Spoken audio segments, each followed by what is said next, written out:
বাচ্চাদের সাথে ছবি টবি তুলে নিল। আর এদিকে আমি দেখো কেক নিয়েও একদম হাজির। কেকটা কিন্তু ওদিনই আমরা কাস্টমাইজ করে বানিয়েছিলাম, আর কেকটা সত্যি খুব সুন্দর হয়েছিল, আর খেতেও খুব সুন্দর টেস্টি ছিল। আমরা ছেলেমেয়েরা যখন বড় হয়ে যাই আমাদের বাবা মাদের অনেক আমাদের নিয়ে আশা থাকে, আর আশা এটাই করে যাতে আমরা সবাই মিলে সবসময় ভালোবেসে আনন্দ করে সবসময় থাকি। আর আমার শ্বশুর মশাই এতটা সাদা সিধা একটা মানুষ, হয়তো তোমরা মুখ দেখলেই বুঝতে পারবে, মানে উনি এতটা সবাইকে আপন করে নিয়ে ভালোবেসে থাকে, সবাইকে নিয়ে থাকেন, সবার কথা চিন্তা করেন, সবার কথা ভাবেন, সে পরিবারের ছোট সদস্যই হোক না কেন বা বড়ই হোক না কেন, মানে এক কথায় আমাদের বাবা আমাদের কাছে সুপার হিরো। আর এদিকে মাও রেডি হয়ে গেছিল, মা রেডি হচ্ছিলই না, তো সবাই মিলে রিকোয়েস্ট করায় মা একটা শাড়ি পরে নিয়েছে। বরের জন্মদিন বলে কথা, একটু একটু বউকে রেডি না করি তাহলে কি ভালো লাগবে বলো। তো বাবার পরে যেহেতু মাই বড়, তো মাই কিন্তু বাবাকে আশীর্বাদ করলো, বাবার আরতি করলো, টিকা করলো।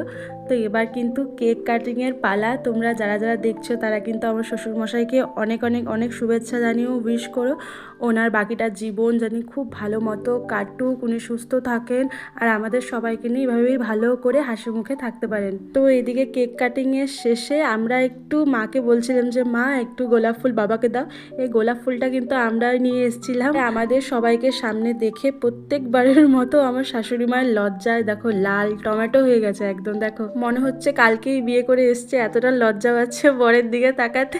আর এই পার্টটা যতবার আমি দেখি আমার ততবারই হাসি পায়, আমার হাসিটা আমি কন্ট্রোল করতেই পারি না, যে এত কিউট এতটা মিষ্টি দুজন লাগছিল কালকে। ভগবানের কাছে বলি তোমরা দুজন সব সময় এভাবেই হাসি মুখে থাকো আর আমাদের সবাইকে নিয়ে ভালো মতো থাকো।